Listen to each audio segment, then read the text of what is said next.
Besides popcorn, because Tom Cruise loves himself a big old bucket of popcorn, what are your favorite movie theater treats?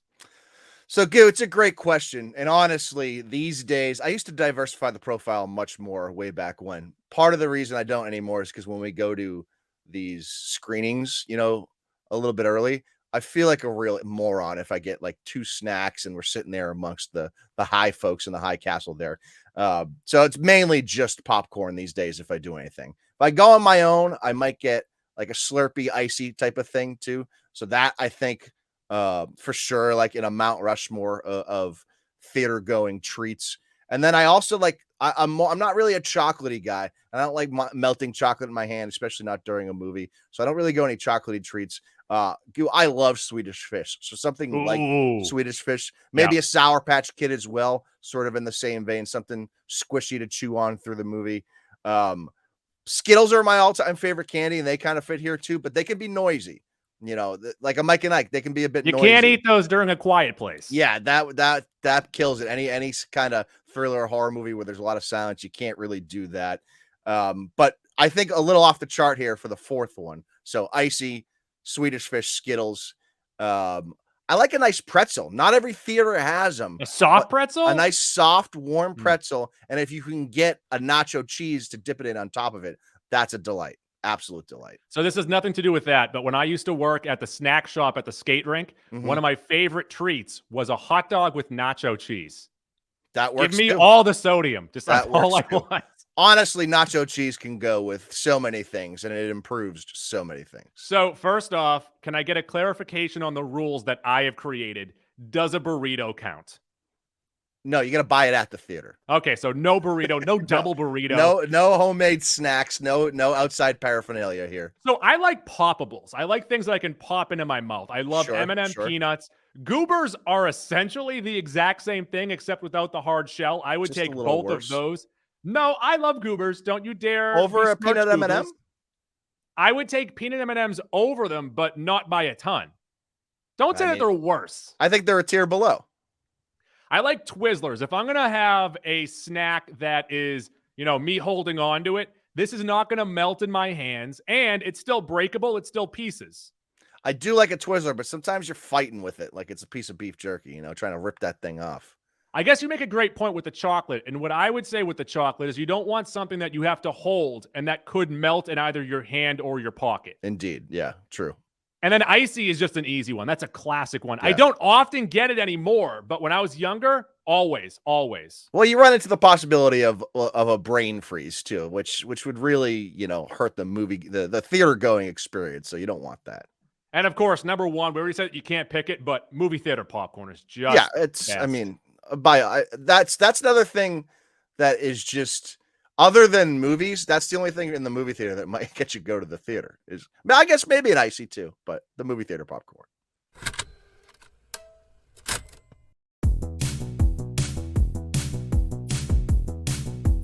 One, goo, three, yeah. Goo. Jaws 3. Goo. King of Queens. Goo. Meryl Streep. Goo. Entertainment. Yeah, I'm Goo. And I'm Mick. And we are the Mac and Goo program. We bring you friendship. Yeah, today we're bringing you very action-packed friendship because today we are discussing the latest, some may say the greatest, in the Mission According to Impossible. Roddy T's, it's the greatest. Yep, and actually not Metacritic. Mission Impossible Dead Reckoning Part 1. This is the 7th installment in the Mission Impossible franchise, and this is Part 1 of 2. There will be a Dead Reckoning Part 2. That'll be the 8th, and I'm assuming that'll be sort of the end of this Ethan Hunt saga. So we thought it was going to be the end to Cruise being in the Mission Impossible movies. And of course, the thing of the past was he'll pass it off to Jeremy Renner because that's what we do with action movies. That does not seem to be the case anymore. But also, while speaking about Indiana Jones, while speaking about Harrison Ford recently, Cruise said that I want to do these until I'm 80 or until McQuarrie kills me. Yeah, this is going to be an interesting thing, though, because clearly this movie builds towards a conclusion where maybe Ethan Hunt dies, maybe he doesn't. But they're building towards something like that, some sort of sacrificial type situation. So I don't know what they're going to do after Dead Reckoning Part 2 that's going to get people to go back, but I digress. Goo, Mission Impossible Dead Reckoning Part 1 came out July 12th, 2 days ago. This was a Wednesday release. This is a huge... We missed the boat here. Sure. We should have released this episode on Goose Day. We weren't paying attention. Yeah, we didn't know this was a Wednesday release. We assumed it was a Friday. So it's already I think the reason why I didn't do any research for this, my assumption is because Nolan's Oppenheimer has the IMAX theaters for 3 weeks exclusively.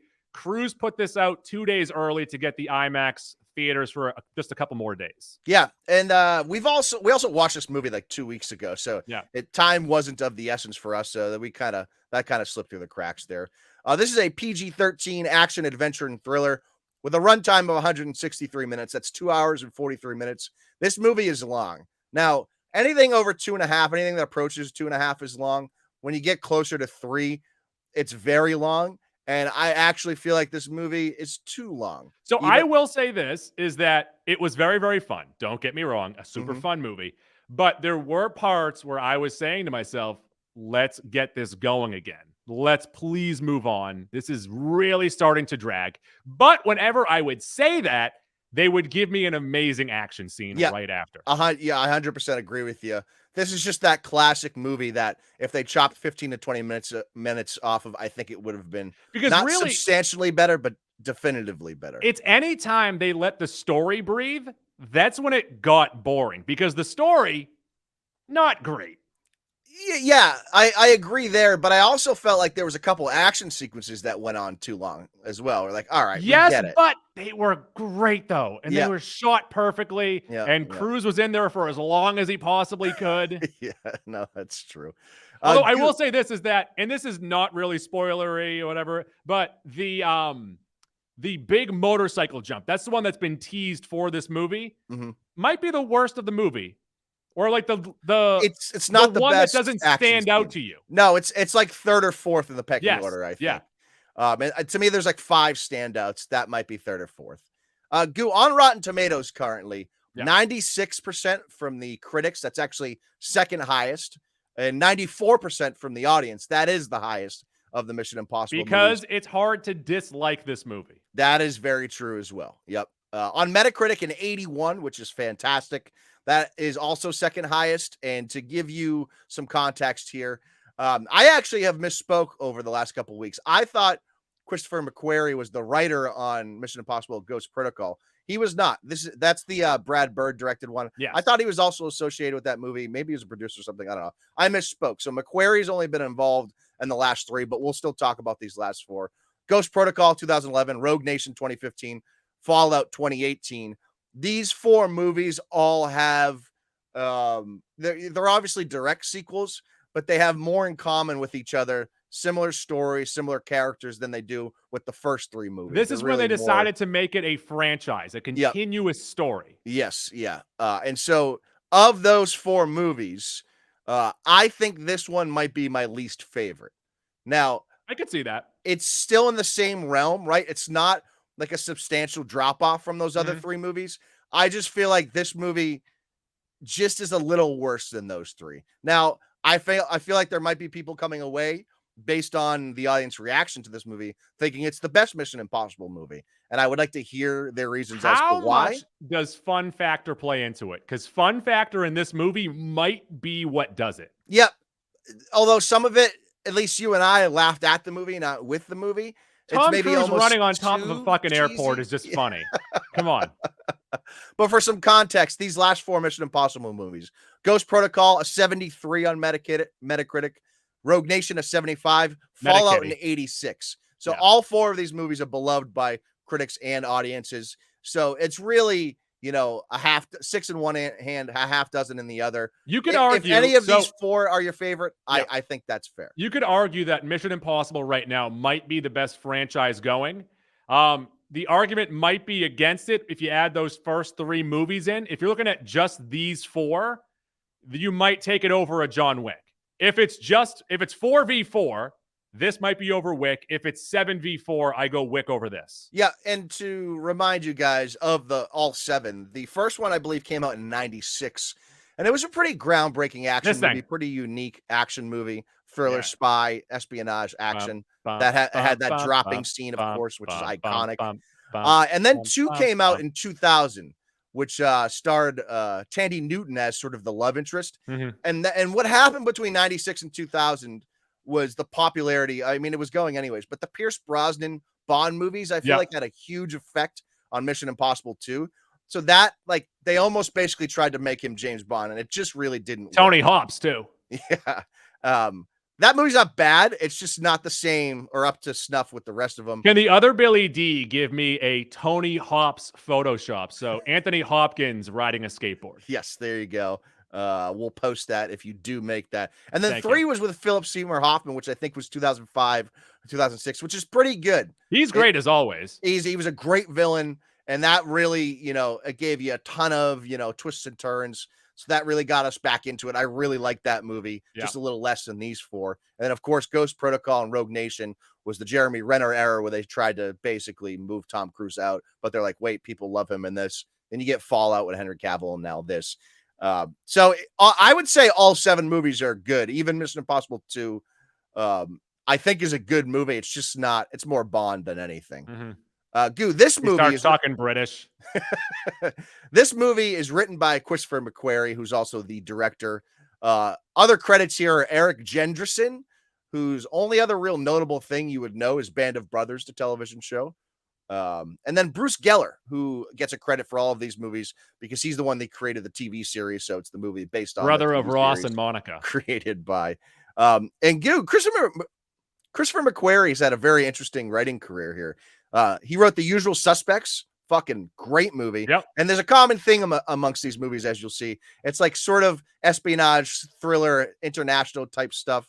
The Way of the Gun, Valkyrie was his first team up with Tom Cruise. He wrote The Tourist, which was an Angelina Jolie sort of thriller type thing. Jack Reacher, he did that Tom Cruise movie. Edge of Tomorrow, he did that Tom Cruise movie. Live, Die, Repeat, baby. He also did another Tom Cruise movie, The Mummy, which was that was a swing and a miss. Swing and a miss. That was supposed to start the Dark Universe, and it unfortunately ended before it started. And then, of course, he did last year's Top Gun Maverick. So him and Tommy C have been working together for 15 years now. Clearly fans of each other, friends with each other. And then, of course, this is directed by McQuarrie, who his other 4 directing credits are The Way of the Gun, Jack Reacher, Rogue Nation, and Fallout. And the only thing he's got upcoming on the slate is Dead Reckoning Part 2. That's so his bread life, is butter, baby. His success has mostly been Tom Cruise, which is also I would say that Tom Cruise, his recent success, his resurgence, the Tom Cruise Renaissance has a lot to do with McQuarrie. You're absolutely right about that. It's they have found a formula. It's a mutually beneficial relationship, that's for sure. Goo, synopsis of this movie. Ethan Hunt and his IMF team must track down a dangerous weapon before it falls into the wrong hands. Simple. Yeah, I would say my favorite part of the story is when they introduced his brother Mike. And they just kept saying his full name. It was really weird. Look, you can just say my first name. Yeah, Mr. Hunt is also fine. Goo, this movie stars Tom Cruise as Ethan Hunt for the 7th time. Hayley Atwell as a newcomer named Grace, who is fucking fantastic in this movie. Yeah, so we talked earlier about like, hey, can you move Cruise out of there and replace him with someone? I think that she would be great. This character would be great. I don't know how well it does at the box office, though. Oh, if it's led by her. Yes. Yeah, I see. I see that sentiment. Because I really did like her in this. She was so good. Yeah. Returners, Ving Rhames as Luther Stickle, who's been in all 7. I did look that up. I forgot if he was in the first one or not. Simon Pegg is Benji Dunn, who I think came in 3, I want to say. He has this character on lock. Yep. Rebecca Ferguson as Ilsa Faust. This is Becky Fergs, her third, at least her third Mission Impossible movie. Vanessa Kirby as the White Widow, who was introduced in Fallout, who is going to be our new Sue Storm. So I'm looking forward to that. And then Asai Morales is Gabriel, who they sort of backdoor into the whole Tom Cruise, Ethan Hunt story here.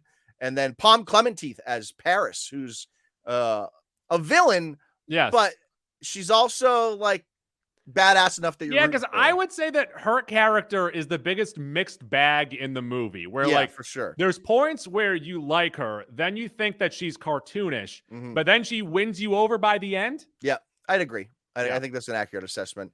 We've also got Henry Czerny as Kittredge.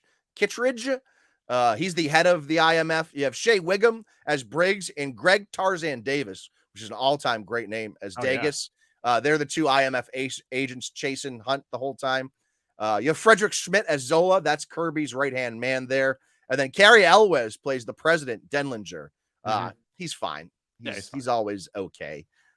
Goo, to me, this movie is oddly like the most serious Mission Impossible movie we've gotten, but also kind of the funniest as well. It's a weird funny mix. in the fact though that it's kind of corny, right? It's corny, but they also went out of their way for a couple jokes, which they do in the past, but I don't know. It's a weird mix. The script is weird. This movie is like weird. So I describe a lot of movies as cheesy. I wouldn't even call this one cheesy. I look at it as being more corny. And that's what I'm saying. Like, we're laughing with it at times, but we also laughed at it. But also, they know what they're doing, though. They know when to be corny. Yes, and but sometimes they take it too far as well. Once again, Tom Cruise running on top of an airport. Couple eye rolls in here, a few eye rolls in this movie. Yes, and then the plot of this movie, Goo, is also sort of an eye roll. It would be the plot of a movie that came out when the first one came out. Really generic, right? And they almost take it back to the original Mission Impossible here. Like, this is a very, very generic You're plot. dealing with an AI. First off, one that you can see. I hate the fact that you can see the AI. Like, just have it be in the fucking internet. Like, we don't know where it is. Yeah. And then also, they're dealing with a key. We have to find this key. The key is the MacGuffin. This is Transformers once again. Well, the immediate comparison or love child I made when this movie finished was, I said, this is essentially a Lord of the Rings movie meets Skynet. That's what it feels like. It's got elements of both, but it's worse than both of those things. What if we found out at the end that Tom Cruise, gets the key or gets whatever it is, and he goes to put it with another key, and it turns out that Optimus Prime has it. And by the way, we're spoiler free here, but there's really not much to spoil in this movie. So yeah. And by the way, the key is called the Entity, which that pissed me off the entire movie. That sounded like something, first off, that's jargon that's been used for so long. And it's something that I feel like they wrote in the script and said, that's a placeholder. We'll fix that up later. And they just never did. Again, that's sort of to my point. It would have made more sense if this movie with that type of plot and plot device came out in 96. Because the plot of this movie, to what we're speaking about, is that there's a global AI system that has become self-aware. So we've seen this in numerous movies, and it has begun systematically picking apart the world's like strongest countries and whatnot. It's hacking satellites, all this shit. Submarines. Getting into the nation's highest, security type things. And the only way that they can shut this down, they assume, is to find its like original hardware, where it was originally put online. And that happens to be in a sunken Russian submarine.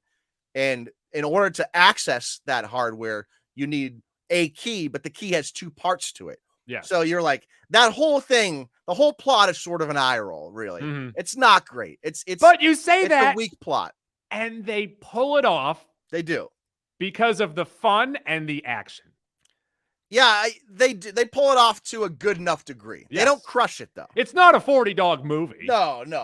They make it work. And oh, by the way, so you're speaking about AI. This has nothing to do with the movie. But did you see that zookeepers are telling people that are attending the zoo not to show the monkeys YouTube videos?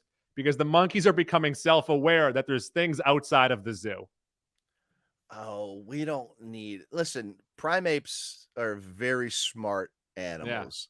The last thing we need is monkeys becoming self-aware, because I feel like monkeys really could escape if they wanted to, right? Yeah. I feel like if they put their minds to it, they could escape. We have seen the Planet of the Apes movies. The last thing we need them to do is to team up with like orcas and do a land and sea assault and just really... We figured out how we die. I think that's the ticket. If those two team up, we are fucked. Absolutely fucked. The orcas have already become aware of what SeaWorld is and what we've done to them. Yeah, we don't need that. The last, yeah, we don't need monkeys breaking into SeaWorld and breaking out the orcas. That'll be the end of us. We'll be absolutely fucked then. Q, do you want to get into the gauntlet of this Yes, movie? the gauntlet, the big old fun stuff that we do for movies. Hey, Mac, how about the fun factor? And like I already said earlier, this movie is maybe the funnest of the franchise. Yeah, I think of the 7 movies, this is probably the most fun had, but with a caveat that some of it is corny as fuck. Satisfactor, how satisfying is this movie? And of course, you know, with it being part 1, it does a good enough job of getting us to that second movie. But like we've said with the plot, you know, you need to have this much fun in the second movie to pull off the sequel because the plot is not great.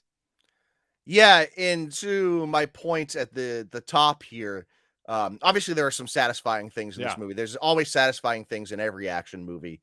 But the bar set by the 3 prior movies, I don't know if this movie quite hit there. So in that respect, a little dissatisfying, but overall not a dissatisfying experience. Borometer, how boring was this movie? And like I said earlier, you know, as they deal with stuff that has to do with looking for the key or getting the key, or not even when they plan stuff out, because I like them planning out their missions. That's fun. But as you look at the storyline and, you know, just the beats between the action, kind of boring. I got bored. There were times where there was just a little bit too much in both respects. A little too much or too far in the action sequences, or a little bit too much of the lull in between. And in both instances, I felt bored. Aquator, is this better than 2017's Aquaman? So clearly above, but now I have an interesting equator for the Mission Impossible franchise. I think this might be smack dab in the middle. I think this might be the 4th best movie, and therefore, ipso facto, it becomes the equator of the Mission Impossible franchise. The Impossiquator. I don't like that. I'm going to cut that out. Even Mission Impossible 3 is good, so maybe that's the equator. I don't know. Halloween. Will this movie wane over time? Yeah, sure, it will. Yeah, it's almost destined to wane, right? It's a part 1 of a part 2 series. Yeah. And like the fact that it's 2 hours and 43 minutes, like that's just too long. Any movie that long is going to wane. Cuz like if you want to compare it to, you know, his recent success of Top Gun 2, that movie has not waned at all. If not, I have more respect for it. So like I don't think it's going to have that effect on me. That movie is much more crisp than this one, for sure. Pants 10 City. Excite Bike Mania. What got you going? And I'll tell you this right now, the 3rd act action scene was dope. There, again, we'll get to this, I guess, in spoilers, but there are 4 or 5 action sequences in here that are fucking awesome. But the true pants tent for me, I think, is the sequence with Cruise and Atwell in the train cars and that whole thing. Yes. I thought that was fucking incredible. I thought it was really, really cool because leading up to it, it's something we've seen a million times before. Guys on a train. But I thought the way that they got out of that was something incredibly new and incredibly awesome. Yeah, because leading up to that, I was saying to myself, this is really where I want to get off. I've had enough. You know, let's go ahead and just bookmark this and we'll just jump into it for part 2. Mm-hmm. But then they said, let's get off the top of the train, which I just don't like. I think that's stupid now. Yeah, I agree. And they said, let's run through these train cars. And that's awesome. That's great. It was really cool. It was great. It was fun. It was a blast. Max Credit Union, who are you giving credit to? So I said it when we were introducing the cast here. Hayley Atwell legit goes toe-to-toe with Tom Cruise in this movie. She's every bit as good as he is, if not better. And like as good as Rebecca Ferguson has been in these movies, I don't know if I truly believe her as sort of a lead in one of these missions, but Hayley Atwell pulls it off better than Becky Fergs has. At least I thought. I would also go with her. She was great. And then, you know, Cruise is just like, he's the consonant. You know, he's constantly going. Yes, always. Hot dogs, hot dogs, hot dogs, hot dogs. What was, remember, was it like the Music-a-rama? Remember when they would have all the, like the high school, middle school, and elementary school bands go to the high school and play music for everybody. Bandorama? What was that called? Is that a thing? The Bandorama? I think it was the Bandorama. I mean, you played an instrument. I didn't. Yes. So every year, one class would always play Mission Impossible. It's an incredibly satisfying It's a theme. good theme song. Yeah, Yes. it's very All good. right. For those of you tardy to the Mac and Goo party, we rate everything on a 40 hot dog rating system, Mac. And I believe that this is a pretty great movie. Am I saying a film? No, but we don't really care about that. Yeah, true. Awesome action scenes, especially how they sprinkle them. They space them out pretty well. Like, you start out pretty good, then at the end of the first act, second act, then they top them each act. So credit there as well. Tom Cruise, always good, but might be one of the weaker characters in this movie because Carter and Fergie are great. Kirby's Dream Land, also very good, one step below the other two. And then I would say that Palm won me over by the end, but, you know, kind of cartoonish as we went along. Very good bad guy. A little bit of his face is George Clooney like. Not like. Is he more handsome than George Clooney? No, he's not more handsome, but he is a handsome fella for sure. He's a different kind of handsome. He's not as classically handsome. No, he's a darker, more menacing bad guy look than Clooney, and it but works also, well in this. I'm not a fan of the visible AI. There's no need to see like the lights and stuff moving around like, oh, it's watching you. We can just assume that it's watching us. Sure, Much like in real life, the Right. AI is watching us right now. I think that was a little bit of a much, as we saw in Spider-Man Far From Home too. Like a billion drones are like, all right, we get it. We don't need all these. Look, the story is very simple and also kind of dumb even. Possibly, I'm not saying that it's stupid, but, you know, some parts do feel kind of lazy, right? Now, what is the difference between stupid and dumb? I don't know. There is a difference. Am I stupid? Am I dumb? I think stupid is more constant. Dumb is more of an one instant type thing. Like, I hate the entity thing. Just call it something else. Also, maybe find a different MacGuffin. I don't know. It's up to you. But there are just, whenever I started to get bored, they pulled me right back in. So credit there. And although corny on occasion, I really did think it was fun and they leaned into it. And I'm going 35 hot dogs. Ooh, all right. Yeah, strong score. And I totally understand that. Goo, like I said, there are multiple times in this movie where I was laughing at it and not with it. So that obviously has to take away from it. I just don't feel like that's true about the prior three, which is also why I have this maybe a notch down from those three.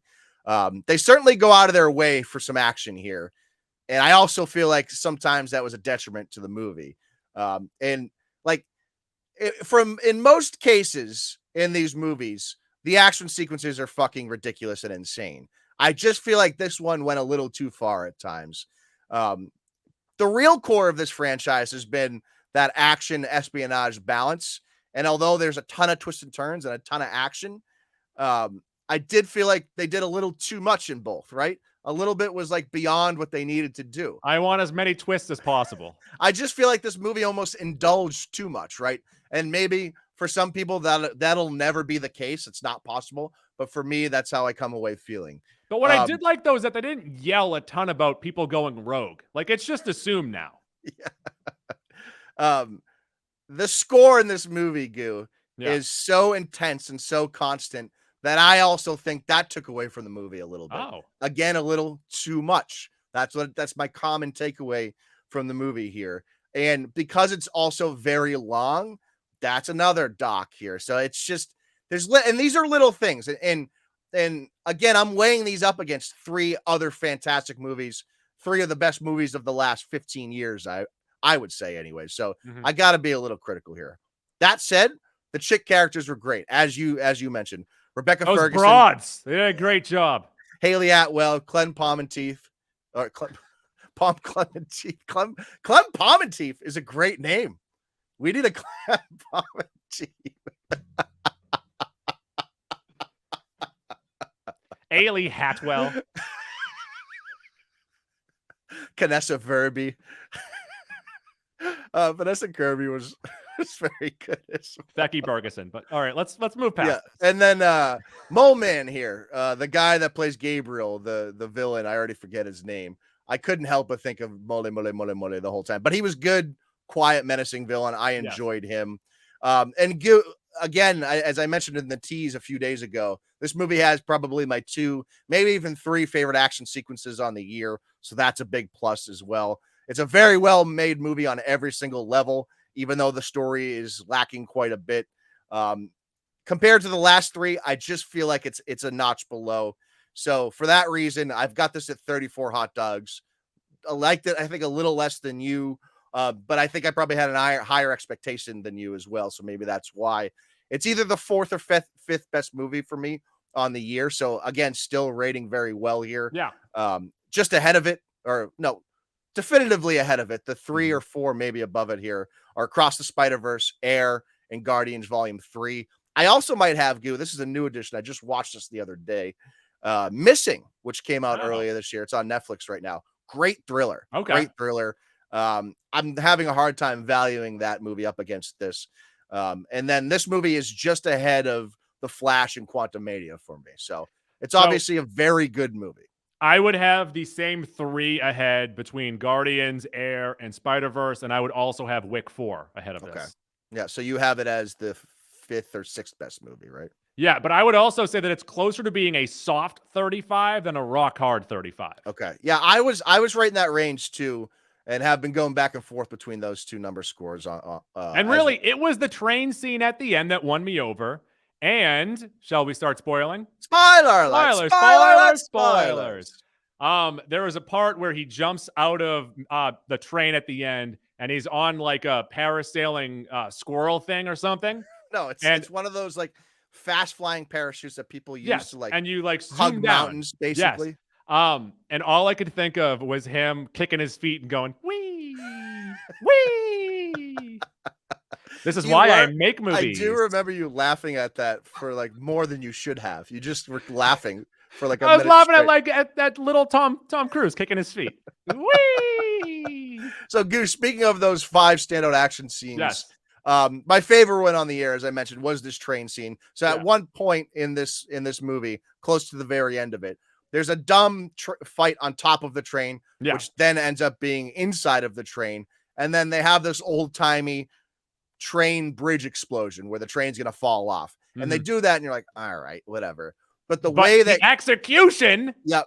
And Cruz and Atwell get stuck at the bottom train, and they have to parkour their way up through these train cars. It's fucking awesome. It's amazing. Exhilarating. It's so fun to watch. So that was, I think, the A1 standout scene of the movie. And then you also had an awesome scene here where every character was in play. And this is when they flee that outdoor party in the middle of the city. Yeah. All the characters get separated. You get a few fights, and it culminates in Ilsa fighting Gabriel on the bridge there, which was a great scene, and ultimately culminates in Becky Fergs dying.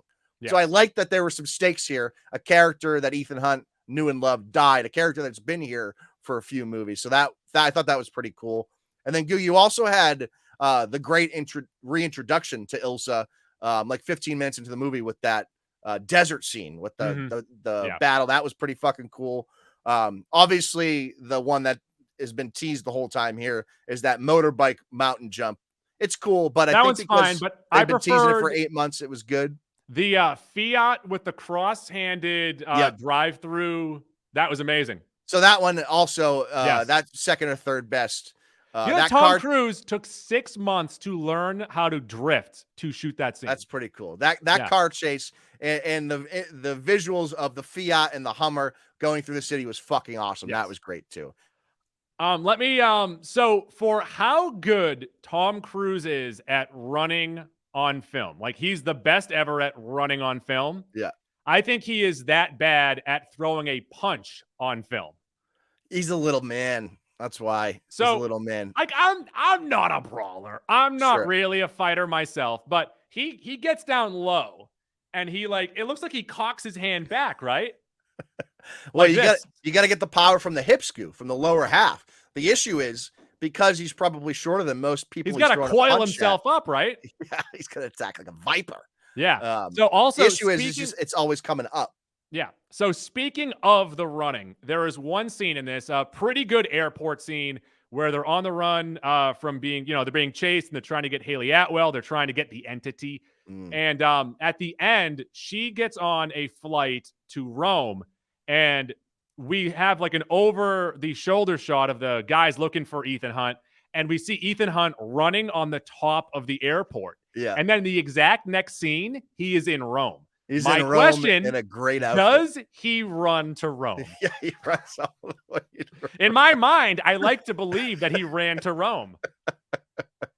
Yeah, then that's like no wasted effort either. The running scenes, because they do it so much now, that's a little bit of the eye roll. So the scene that you were talking about where everyone's in play, there is a bit too much of Cruise running in that scene. There's a lot of running in that, but I did like the little alley fight scene between him and Clem, Clem, and the other person. So that was that. Listen. There's so many good action scenes in here that I feel like this movie automatically everyone's gonna like, but if it should have been better. Yeah. But the plot and the plot device of the entity is dumb. It's just dumb. And this movie's really long. Like Tom Cruise ran so much in this movie that at one point Simon Pegg said, "Hey, are you at Haunted Mansion right now?"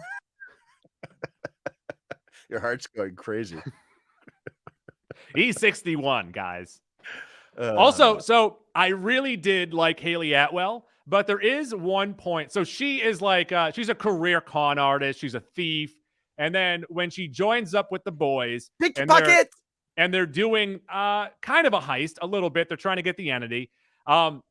She is very timid. She's afraid. I don't know. That seemed kind of out of character, but maybe it's just something that she's never done before. Yeah, it's like higher stakes for her that she's never really done before. But she's also dealt with things like that, though. Life and death situations. I don't know if she has really until that instance. What do you think? She's been working street corners, flipping cards? Yeah, that's it. Pulling tricks. Yeah. But yeah, this is a great movie. I hesitate calling it great. I think that's the difference between 34 and 35. Okay, here we go. This is a great theater movie. I think 35, 36 is right where you can call it great. And I'm just a tick below it. That's all. I'm going to say great theater movie, though. I'm not even going to say, so this is not something that I want to watch at home, but this is something that is absolutely worth your time in the theaters. And it's a great time. Yeah, I mean, again, it's got 94% from the audience, so obviously most people are liking this. I'd like to see what the bottom end of that is. I think the bottom end's only like 30, 32. So it's going to meet a lot of what people are looking for in a Mission Impossible movie. I just feel like I expected a little bit more, especially from the story and the plot. I would also love it if in the next one they start calling the entity something else and they're like, "Oh, we've always called it this." I hated it. I hated that so much. Yeah, it's dumb. And they said it a lot. They said it a lot. Is it dumb or is it stupid? I don't know. It's definitely dumb.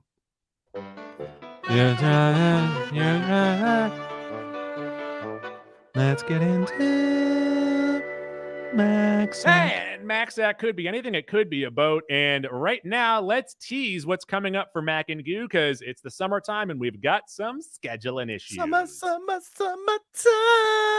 I would share Mac and I having this discussion from before the podcast, but I feel like we were both yelling at each other saying the same thing. Yeah, we agreed on 98% of the same schedule. So yes. Essentially, you and I both have a vacation coming up that's unavoidable. It happens to be on the fucking weekend. That's Barbie versus Oppenheimer, the weekend that we've been talking about. Maybe the biggest movie weekend in 20 years. It's just really bad timing, and we've been absolutely fucked by the screeners here. We're seeing different movies on the same night.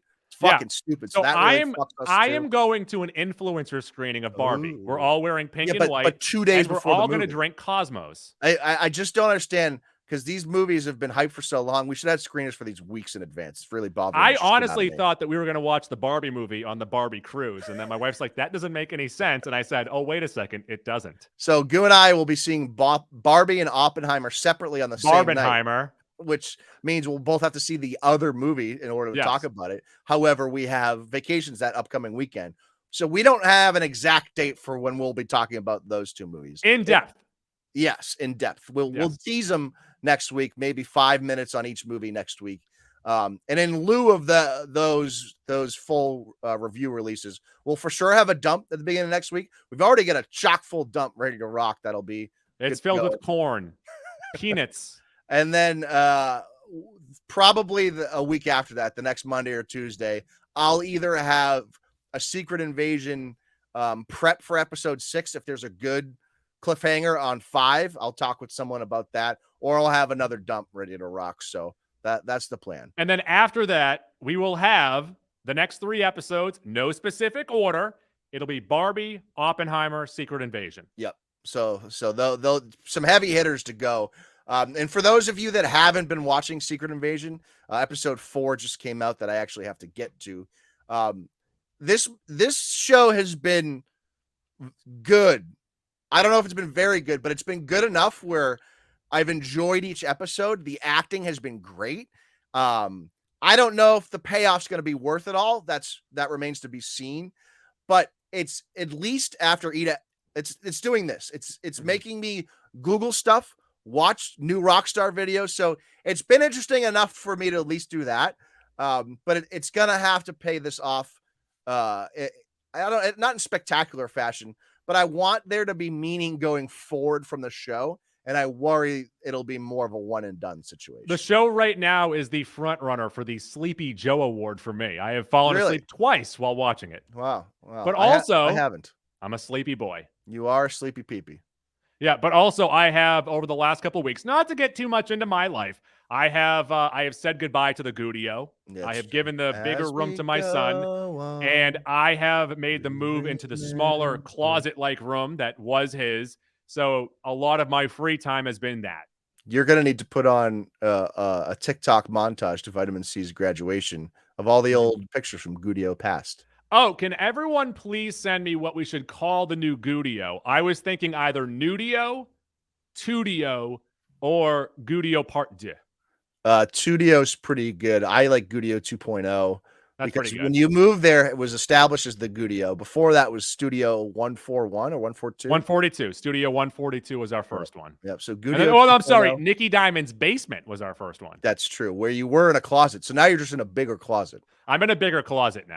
I was sitting on a futon that was not particularly clean. You were in a closet that was not particularly clean. And then our guests, I don't even remember where the guests sat. They sat on the other part of the futon. And what's fun about it actually is, and we're not painting a very good picture. This is a very, very messy Early picture. days were tough. Mac was on a futon that was facing a wall over here. Yeah. Goo was in a closet that had no eye contact with Mac. None. I was just staring at another wall. And then Diamonds was so high that like 4 times he forgot to press record on our episodes. But having said that, in the 800-ish episodes that we've done since, I forgot to hit record twice. So I'm not going to... The percentage, though, is the percentage is not as bad, but it has happened. It has happened. Also because you were so high. I'm always high, though. That's why I'm always falling asleep. You're like that girl Tal Bachman was singing about. I always say to my wife, and, she's always like, stop saying this. But I'm like, hey, it's 420 somewhere. You're always saying that. Oh, also good. Yeah. As we close this out, happy birthday to your son this week. Oh, that's right. My son is turning 3 magical years. Big party for the internet. And we'll share out. Mac got him quite the gift. I hope it's probably gonna be too big for him, but he might be listening right now, so don't say it out loud. I won't spoil it. Mac, where can the people find us? You can find us on Twitter and on Instagram at Mac and Goo Podcast. On every other platform, we are Mac ampersand Goo. It's Mac Shift 7 Goo. Includes Facebook, Stitcher, TuneIn, Castbox, Spreaker, Google Play, iHeartRadio. We're on Spotify, but more importantly, we are on Apple Podcasts. Get on there, rate, review, subscribe, 5 stars. If you do that, we'll get you a free t-shirt from the folks over at Watertown Sportswear. That's Watertown Sportswear at 34 Mount Auburn Street in Watertown. WatertownSportswear.com, expert screen printing and embroidery. Also, if you write a review and you tell us where you live, give us some more information. We'll send you a beautiful pen or as many pens as you ask for in the review. Don't ask for too many or I'm not going to send you any. I have already sent out the first order of pens for those of you who have told me where you are. The person at the front desk, when I was sending them out, I was slotting the pens in the bags. And then one person said, can I get a pen and a half? So while I was slotting the pens, I took a pen and I broke it in half and I put it in the bag. And they're like, what are you doing? Don't tell me the ink went in there broken, though. No. So what I did, I snapped the plastic on the outside. I gave them half the plastic, and then I did give them the ink. The full ink. Okay. But they didn't get the top half. The clicky part. No, they got the clicky part, but the clicky part is pointless without the top half because then you're just pushing it into nothing. Yeah. Okay. Fair enough. Yeah. Oh, so we have different top halves of a pen then. The top half to me is the point. But yeah, the top half is the point. Oh, I gave I him the thought you bottom just said half the with the top half logo. was the clicky part. No, the bottom half is the clicky, but it also has the logo. No, I think you misspoke then. That's all. I think you misheard. Yeah, that's definitely what it was. All right. Also, tpublic.com. merch. So we explained our huge, very confusing schedule that's coming up for the next Yeah, I'm couple sure weeks. no, everyone was writing it down for sure. Just guys, check Apple Podcast and all the other things. It's gonna We'll pop figure up. it out. It'll be Yeah. fine. We'll get So through this together. Tuesdays or Goose Days, I abuse kangaroos. Bye. Now it's time for girls jumping on trampolines.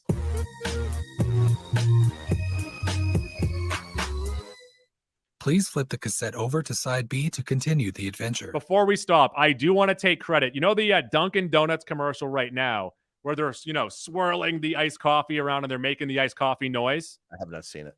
Okay, so that is a commercial right now. And they're like, this is the sound of summer. Right? Your brother coined that. No. I was just going to say, you coined it. It is actually in that little goodbye there. It is you swirling your coffee around. Just now? Yeah.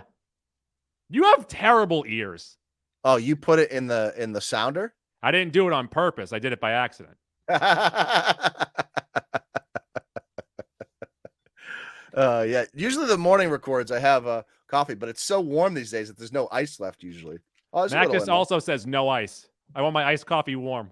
Sometimes I get it with half ice because they put too much. Ah, well. All right. So I just wanted to, before you guys left, tell you that. Bye.